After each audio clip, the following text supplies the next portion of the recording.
Graças a Deus, está gravando. Bom, irmãos, vamos orar então para começar? Vamos agradecer a Deus pela oportunidade que Ele está nos dando de estarmos aqui juntinhos para estudarmos a Bíblia. Amém. Vamos orar.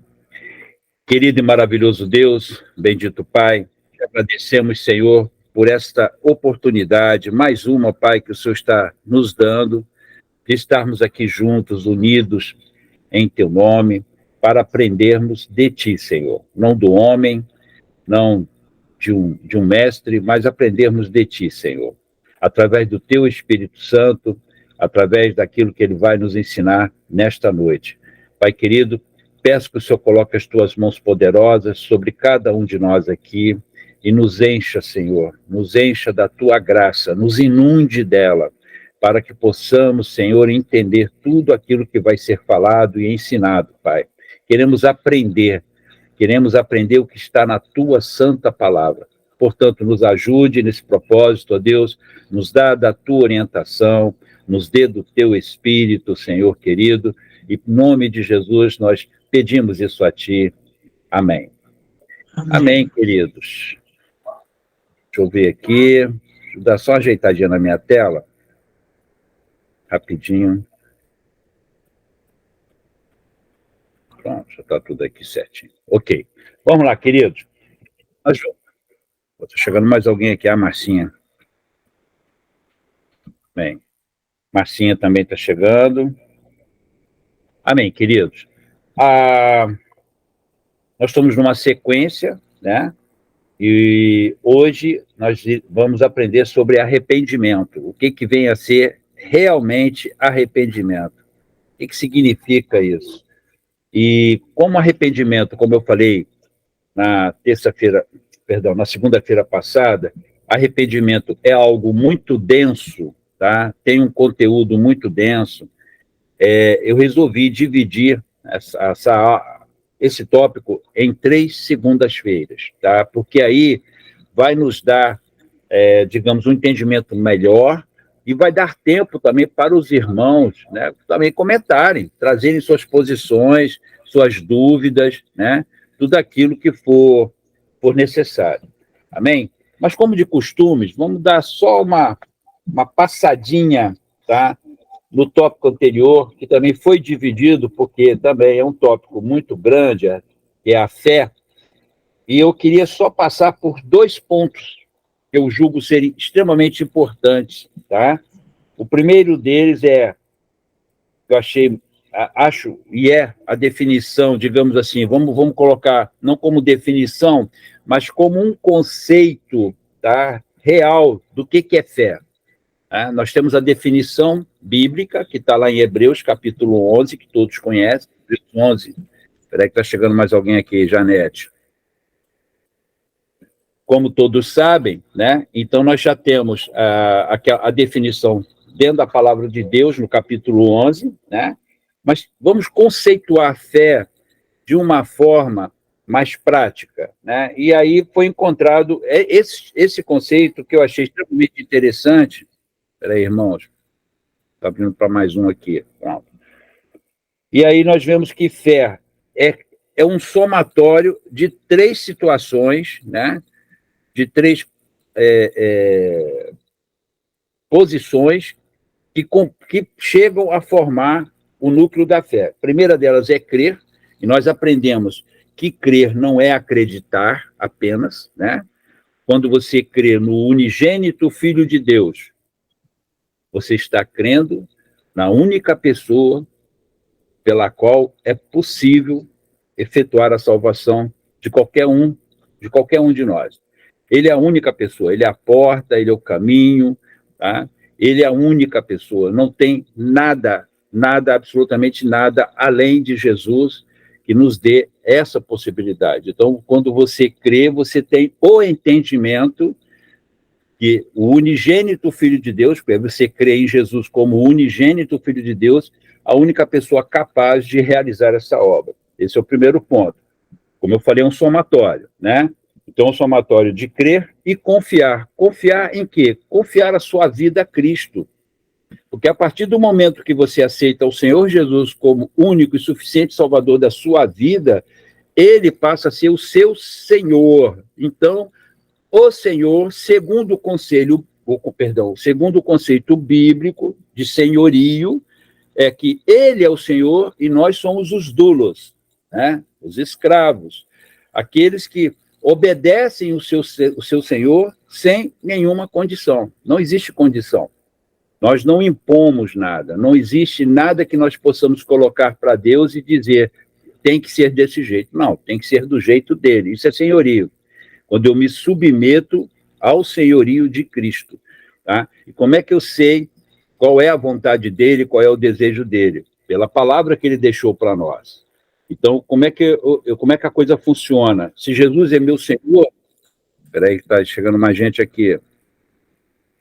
Se Jesus é o Senhor da minha vida, então pressupõe-se uma obediência a tudo que ele fala. E tudo que ele fala está na sua palavra. Então, um somatório de crer, mais confiar, e mais o que, meus irmãos? Comprometimento. Porque, veja bem, fica inócua, tá? Totalmente inócua, a questão da fé sem compromisso. Não existe fé descompromissada, né? É uma coisa vazia. Então, quando você fala de fé, você está falando não somente de crer no unigênito Filho de Deus, de confiar a sua vida a ele como seu único e suficiente Salvador e Senhor, né? O senhorio dele absoluto sobre você. E aí, o que vem logo a seguir? O meu compromisso com ele, o meu comprometimento com Cristo.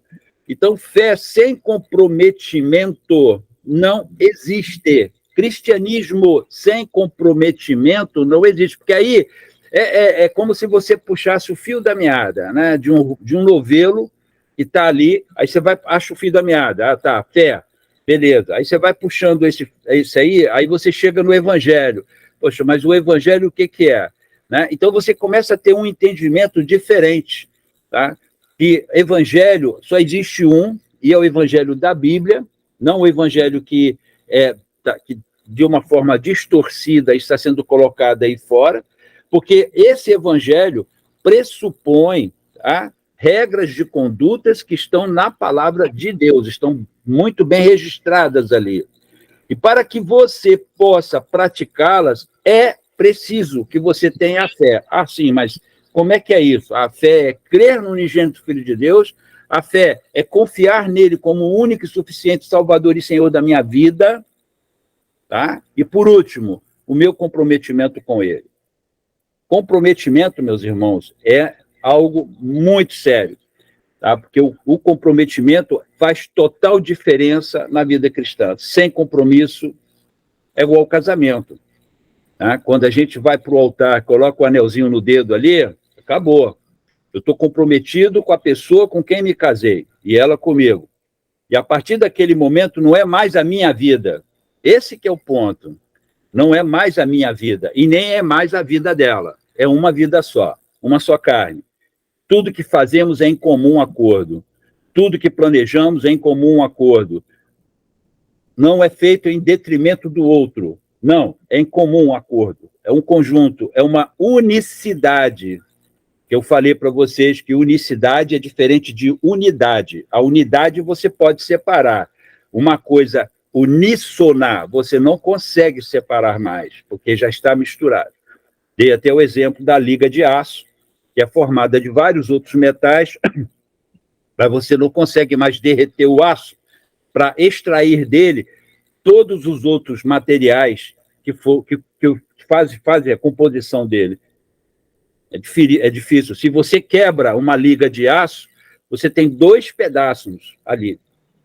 Tá? Então, não tem como você separar mais. Então, a mesma coisa no comprometimento. O meu comprometimento com Cristo, eu me tornei, como ele mesmo fala, um com ele.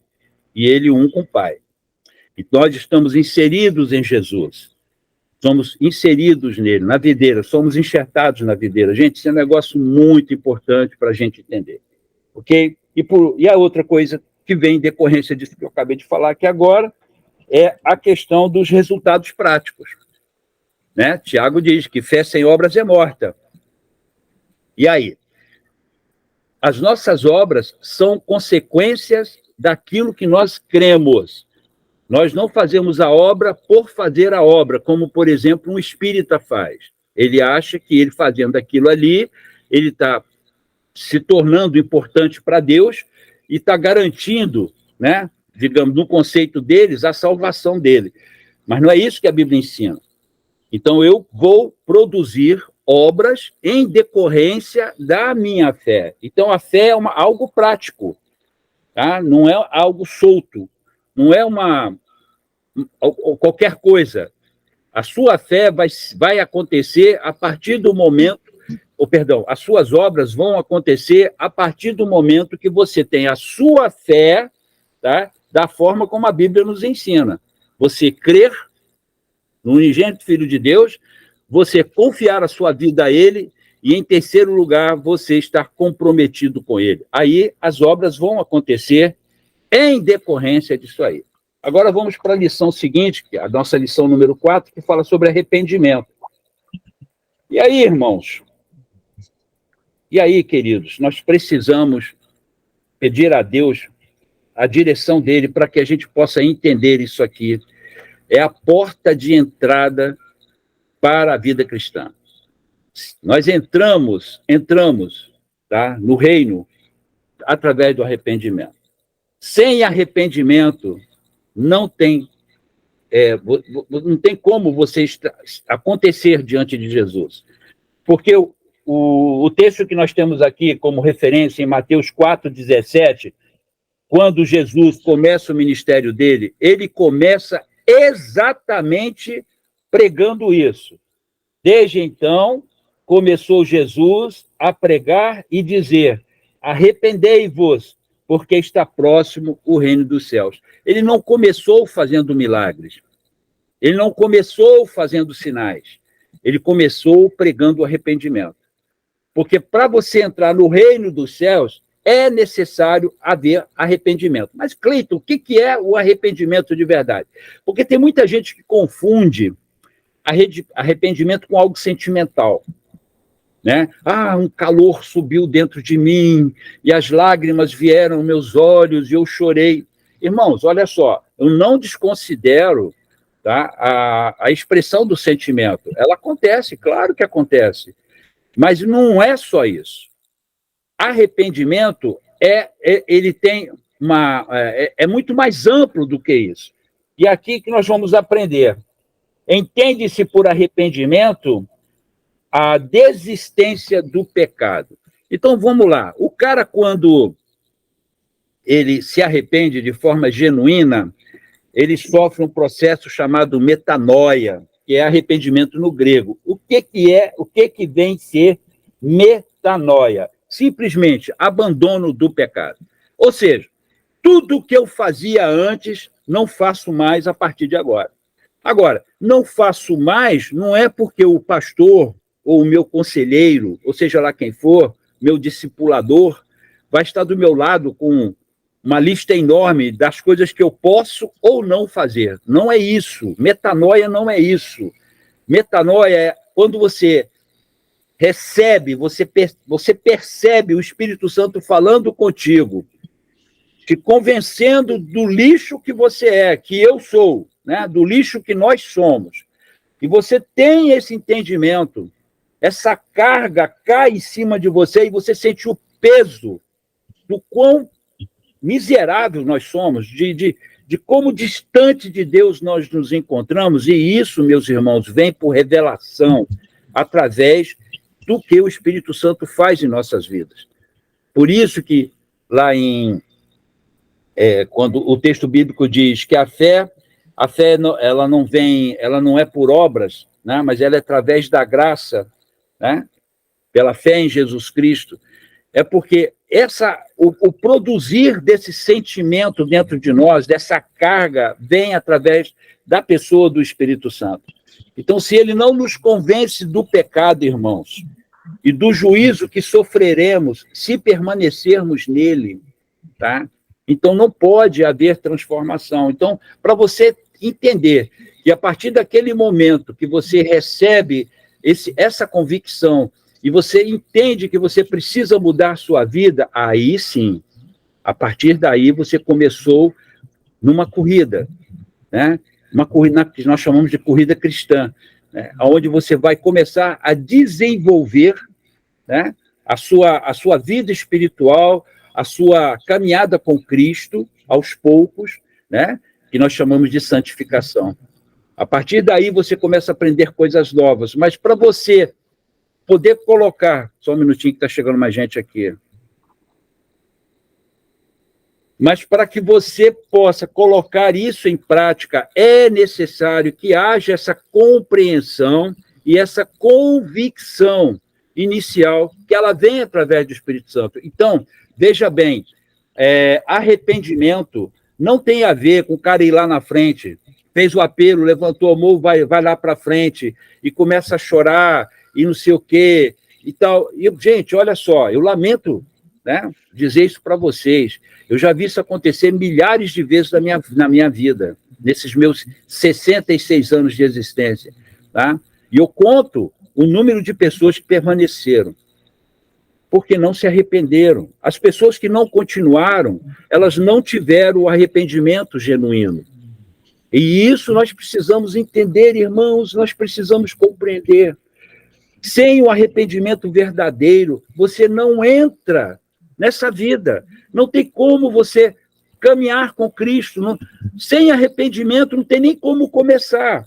Por isso que o texto diz aqui, entende-se por arrependimento a desistência do pecado. Porque quando você se arrepende, quando há essa metanoia em você, a partir daquele momento, você não quer ser mais o que você era antes.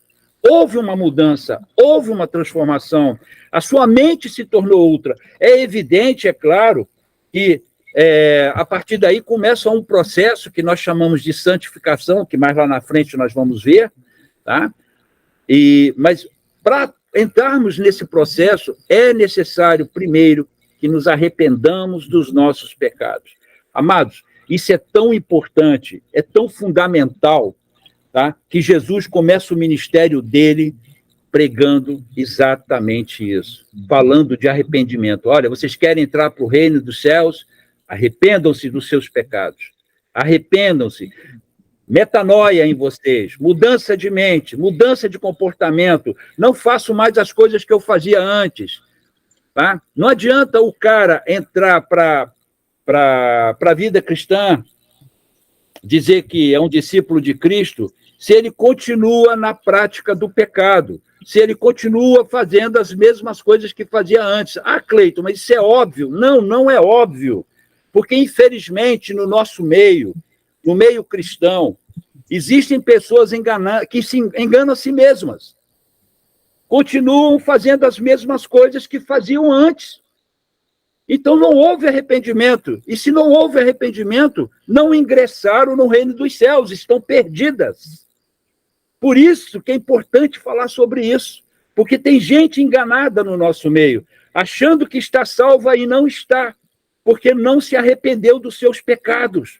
Continua desobedecendo Deus, continua fazendo tudo o contrário que a palavra de Deus ensina, porque a prática continua na prática do pecado. Mas vamos continuar aqui. Precisamos entender que o pecado na vida do cristão, ele é acidente, irmãos. Olha só. Pecado na vida de um cristão verdadeiro, de um cristão que se arrependeu, é acidente. Porque o cara que se diz cristão e continua na prática do pecado, e vamos lá, o que é pecado?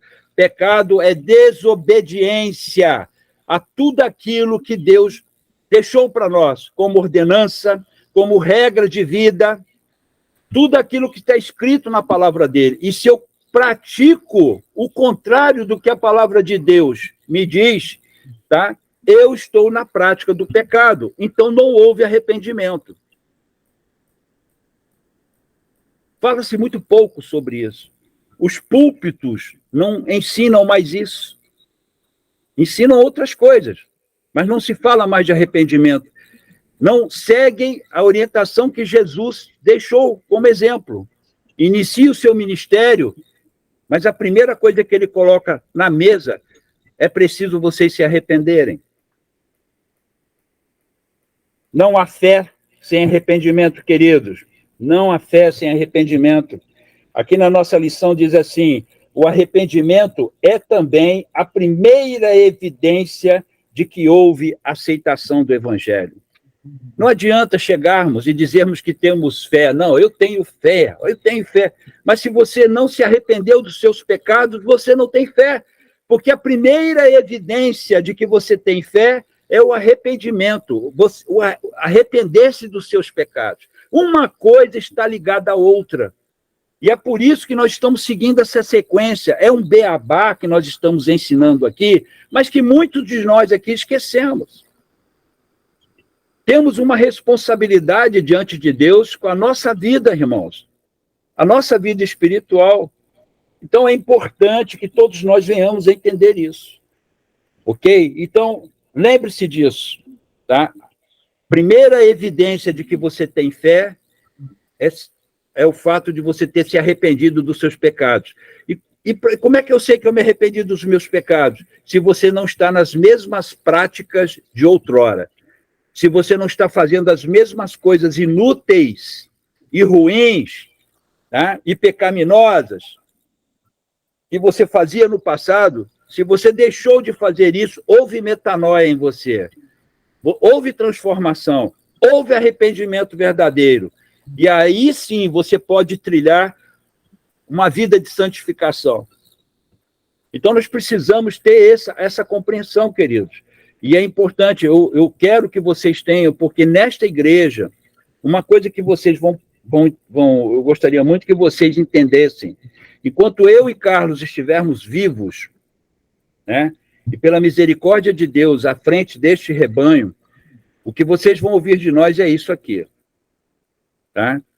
Vão ouvir falar de compromisso, vocês vão ouvir falar de arrependimento, vocês vão ouvir falar de santificação, porque não existe vida cristã sem esses elementos.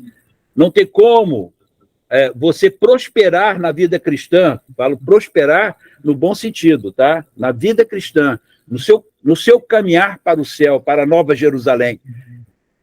Tá? Então, não existe isso se você não se comprometer com Deus e não entender isso, que tudo começa a partir do arrependimento. Amém? Eu vou insistir nisso, que é importante. Cleiton, mas onde está escrito isso? Abram lá suas Bíblias. Em 1 João, isso não está na lição, não, tá? Capítulo 2, verso 1. Deixa eu ver se eu consigo enxergar aqui, irmãos. Se eu não conseguir, eu vou pedir para alguém ler. 1 João, capítulo 2, verso 1. Olha o que o apóstolo nos ensina. Ele diz assim, meus irmãos, não tenhais... É 2:1? É isso mesmo. Não, estou errado. Estava em Tiago, desculpa. Rapidinho. Quem achou, por favor, pode ler aí. 1 João, capítulo 2, verso 1. Amém. Pode ler. Estas coisas vos escrevo, filhos meus, para que não pequeis. Mas se alguém pecar, temos um intercessor diante do Pai, Jesus Cristo, o justo. Glória a Deus. Prestar atenção no que João falou aqui? Cleiton, falou que se eu pecar, eu tenho um advogado seu. Não é nisso que eu quero que você preste atenção. Eu quero que você preste atenção no que ele falou antes disso. O que ele disse foi assim, que meus filhinhos, estas coisas vos escrevo para o quê? Não pequeis. Pecado na vida de um cristão é acidente. Tá? Aconteceu, pode acontecer, claro, que enquanto nós estivermos envolvidos nesse invólucro aqui, vamos estar passíveis de cometer um deslize ou outro. Mas João está dizendo aqui, olha só, estou escrevendo isso para vocês, para dizer para vocês que vocês não precisam pecar. Vocês não precisam pecar. Mas se porventura, todavia, contudo, vocês pecarem, existe um advogado no céu, perante Deus. que vai defender cada um de vocês. É isso que João está dizendo. Pecado na vida de um cristão é acidente. Portanto, meu amado, se você está na prática do pecado, se arrependa enquanto é tempo. Se arrependa enquanto é tempo. Se você continua fazendo as mesmas coisas que você fazia lá no passado, se arrependa enquanto é tempo. Porque Jesus falou, nós abrimos a lição com esse texto de Mateus 4,17, e Jesus começa por arrependimento na sua pregação. O texto da lição diz assim: e naqueles dias apareceu João o Batista, pregando no deserto da Judéia, e dizendo, arrependei-vos, porque está próximo o reino dos céus. Mateus 3, 1 e 2. Aí, em Marcos 1,15, diz assim, o tempo está cumprido, e o reino de Deus está próximo. Arrependei-vos e crede no Evangelho. É muito importante que nós entendamos isso. Não tem início de vida cristã, tá? Sem arrependimento. E volto a repetir, eu vou massificar isso o tempo todo, mas o tempo todo, de tão importante que é. Como é que eu sei que eu me arrependi dos meus pecados? Se você sofreu a metanoia, se você não pratica mais o que você praticava antes. Então, veja bem, antes eu era maledicente, antes eu era fofoqueiro, antes eu era maldizente, antes eu bebia, antes eu fumava, antes eu ia para os bailes, para as noitadas, antes eu fazia um monte de coisa errada. Eu me prostituía, eu adulterava, eu fazia tudo de errado antes. Vim para Cristo, reconheci o lixo que eu sou, eu me arrependi. Jesus entrou na minha vida, eu não pratico mais essas coisas. Eu me submeto ao senhorio do Senhor Jesus Cristo e pratico o que está na sua palavra. Porque, gente, se não praticar o que está na Bíblia, se não obedecer ipsis literis, o que está escrito nela, desculpe-me, tem que ser honesto e direto com todos, tá? Tome cuidado com isso, você precisa avaliar se realmente você se arrependeu dos seus pecados. Vamos lá. O significado prático de arrependimento. O termo grego, traduzido como arrependimento, é metanoia, que significa literalmente mudança de mente. João Batista se recusava a batizar aqueles que não haviam mudado de postura, permanecendo na prática do pecado. Aonde está escrito isso, Cleito? Está aqui na nossa liçãozinha. Mateus, capítulo 3, versos 7 e 8. E vendo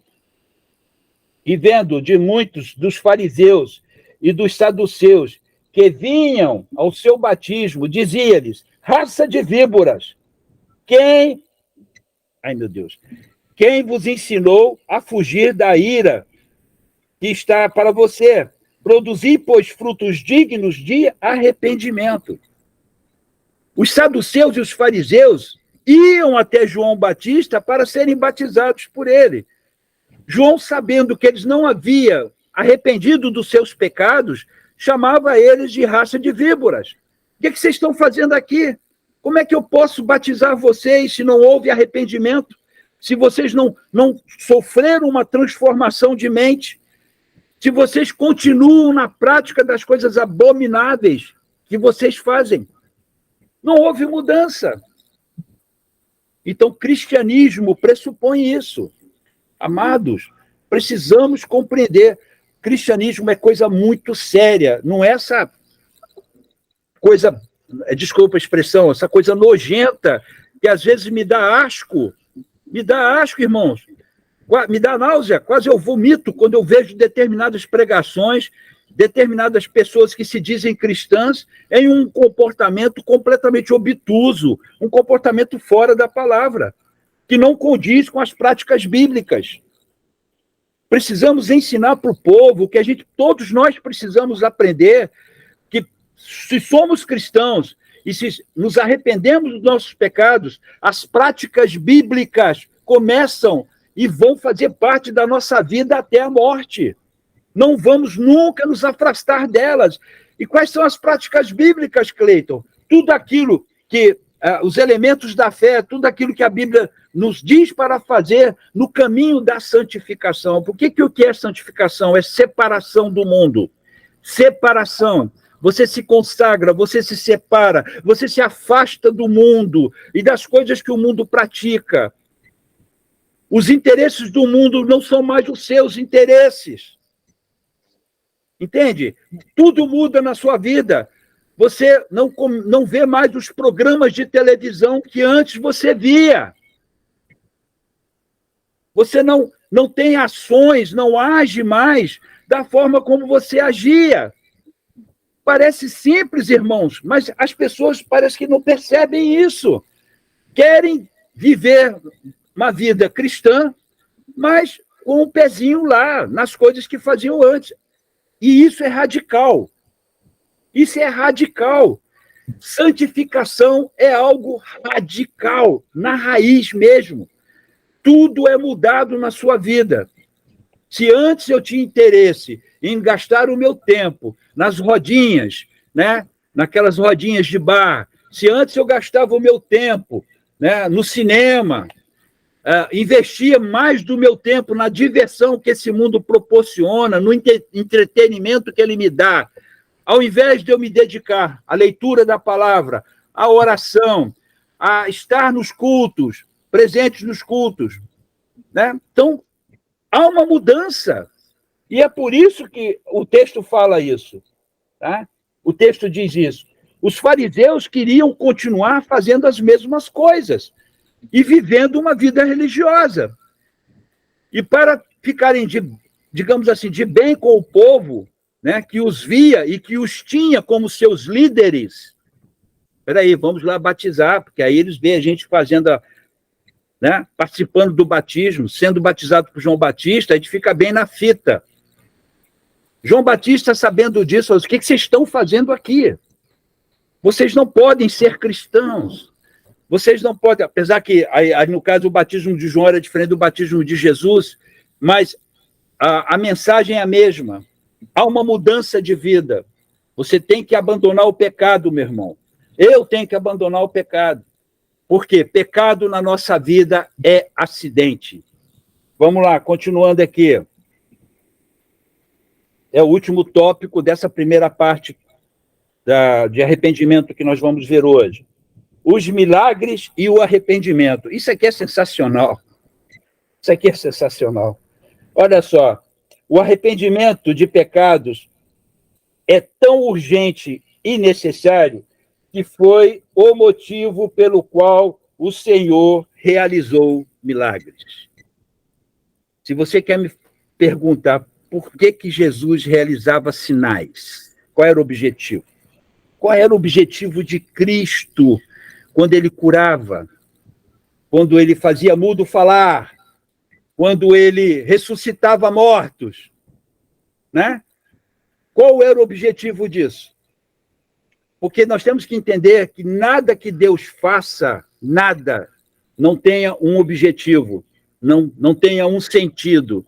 Tudo que Deus faz tem um sentido, tem uma direção apontada. Então, por que Jesus fazia isso? Apenas por fazer? Porque ele queria curar? Porque ele queria motivar as pessoas? Porque ele queria trazer esperança? Será que era isso? Olha só o que a palavra de Deus fala em Mateus capítulo 11, versos 20 e 21. Por favor, vou pedir para alguém ler, porque realmente eu estou tendo dificuldade de ler aqui, irmãos. Tá? Então, se alguém puder ler para mim, Mateus 11, 20 a 21, por favor. Então, começou a lançar em rosto as cidades onde se operou a maior parte dos seus prodígios, o não se haverem arrependido, dizendo: ai de ti, Corazim, ai de ti, Betsaída, porque se em Tiro e em Sidom fossem feitos os prodígios que em vós se fizeram, há muito que se teriam arrependido com saco e com cinza. Prestaram bastante atenção no que Jesus falou aqui. Ele diz o seguinte, ele fala assim, quando ele diz assim, então começava ele a lançar em rosto as cidades onde operava a maior parte dos seus prodígios. Preste atenção nisso. Jesus começa a jogar na cara das pessoas, nas localidades, nas cidades onde ele operava os seus milagres. O que ele dizia? Isso aqui, gente, é terrível, terrível. Se você entra aqui no coração de Jesus, aqui quando ele diz isso, a gente passa a entender um montão de coisas. Jesus diz assim, se eu tivesse operado esses mesmos sinais, né, lá em Tiro e em Sidom, eles teriam alcançado um maior arrependimento do que vocês alcançaram. Quando Jesus fazia os sinais dele e operava as suas maravilhas, as suas curas, ele tinha um único objetivo em mente: fazer com que as pessoas se arrependessem dos seus pecados. Aí você pode me perguntar assim, mas Cleiton, qual é a relação de uma coisa com a outra? O que tem a ver os milagres de Jesus com a questão do arrependimento? Muito simples. Porque para alguém crer em Jesus, precisava saber que ele era filho de Deus e que havia um propósito com a sua vinda até aqui. Quando Jesus manifestava os seus sinais, quando ele operava as suas maravilhas, tá? Ele fazia isso no sentido de produzir no coração daquela pessoa fé suficiente para ela entender que a missão do Cristo que estava ali era para salvar ele, para dar uma outra vida para ele, para tirar ele do ninho de podridão onde ele estava vivendo. Era necessário que essa pessoa enxergasse a missão de Jesus, mas para que ela acreditasse, ela cresce que aquele homem que estava ali diante dela era o Filho de Deus, do Deus Altíssimo, precisava que Jesus operasse o sinal que ele operava. E ele fazia isso, mas no intuito de provocar arrependimento naquelas pessoas, das pessoas se prostrarem diante dele e falarem: o Senhor é o Deus vivo. Fazer como Pedro falou, gente. E Jesus fala para ele: Pedro, isso veio por revelação, isso não veio do seu coração. Quando Pedro chega para Jesus e diz o quê? Mestre, para onde nós iremos, Senhor, se o Senhor é o dono das palavras da vida eterna? Pedro teve isso, esse sentimento. Mas por quê? Porque Pedro acompanhava Jesus e via os seus milagres, e via os seus sinais. Que homem é esse que até o mar, as ondas do mar e o vento se aquieta diante da sua ordem? Eles vendo aquilo, eles entenderam que ali estava diante deles o próprio Deus, e eles se arrependeram, entrou fé no coração deles. Então, meus amados irmãos, todos os sinais e prodígios que vierem acontecer depois de Jesus, eles têm que vir com um objetivo só: a salvação daquela vida, a salvação daquela pessoa. E o que está acontecendo nos nossos dias hoje, irmãos? Os sinais, em tese, que estão sendo produzidos aí fora, exaltam a própria criatura, o próprio homem que está fazendo, ou teoricamente fazendo, porque tem muita marmelada por aí. Vocês percebem isso? Quando Jesus diz assim: e estes sinais vos acompanharão. Se alguma coisa mortífera e beberem, nada lhes fará mal. Né? Se forem picados por uma serpente, também não vai fazer mal.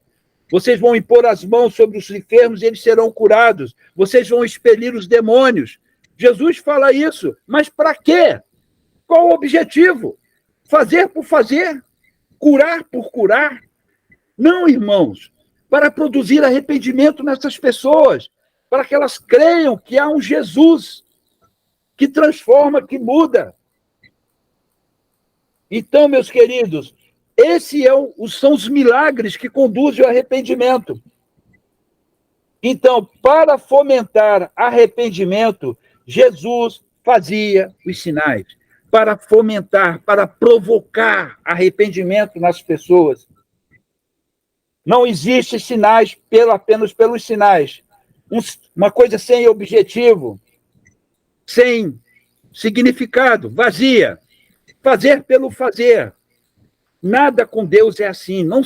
Deus não funciona dessa maneira. Tudo que Deus faz, ele faz com um objetivo muito, mas muito bem estipulado. Então, queridos, nessa lição de hoje, nós precisamos entender o valor do arrependimento. Porque Jesus começa o seu ministério falando sobre arrependimento. Ele faz os sinais para produzir arrependimento nas pessoas, para fomentar arrependimento nelas. E sem arrependimento, a gente não entra no reino dos céus. E o que é arrependimento? Metanoia, mudança de mente, mudança de comportamento. Não faço mais as coisas que eu fazia antes. Tá? Eu não estou mais na prática do pecado. Tem crente enganado, irmãos. Ou melhor, tem, entre aspas, cristãos enganados. Achando que está tudo bem, mas está tudo ruim. Vai para o inferno. Se não se arrependerem, irão para o inferno. Continuam fazendo as mesmas coisas que faziam antes. Então é importante que nós tenhamos em mente isso. Se nós estamos fora do que a Bíblia nos manda fazer, se estamos em desobediência às práticas que a Bíblia nos manda fazer, porque se lembra que nós lemos agora há pouco, que fé é vida prática, é você praticar o que está na Bíblia, é fazer exatamente o que a Bíblia diz para você fazer. Então, uma coisa está relacionada à outra. Não tem como nós desmembrarmos isso. Então, vamos acordar, irmãos. Vamos acordar e vamos olhar para a Bíblia da forma como nós temos que ver. E esquece esse lixo aí fora. Esquece esse lixo aí fora, porque esse lixo está levando multidões para o inferno. Multidões. E nós temos que nos ater ao que a palavra de Deus nos diz e nos manda fazer. Irmãos, infelizmente, somos poucos aqueles que se dedicam a estudar a palavra e a praticar o que está nela. O próprio Jesus falou isso, né? Que havia uma dificuldade das pessoas encontrarem a porta estreita. Está escrito isso, irmãos. Muitos são os que procuram, poucos a encontram.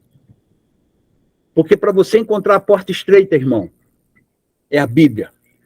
Se você não se dedicar na leitura da palavra diariamente, todo dia, todo santo dia, se você não tiver o seu tempo com Deus, se você não praticar os elementos da fé cristã, me perdoe. Não é praticar por praticar, irmãos, mas entender por que aquilo é necessário na sua vida. Eu preciso renovar minha mente, porque ela é bombardeada todos os dias por coisas nocivas à minha caminhada com Cristo. Né? Todas as vezes que eu fico na frente de... Desculpa, eu vou falar novamente sobre isso. Não sou contra a televisão, eu tenho três ou quatro aqui em casa, tá?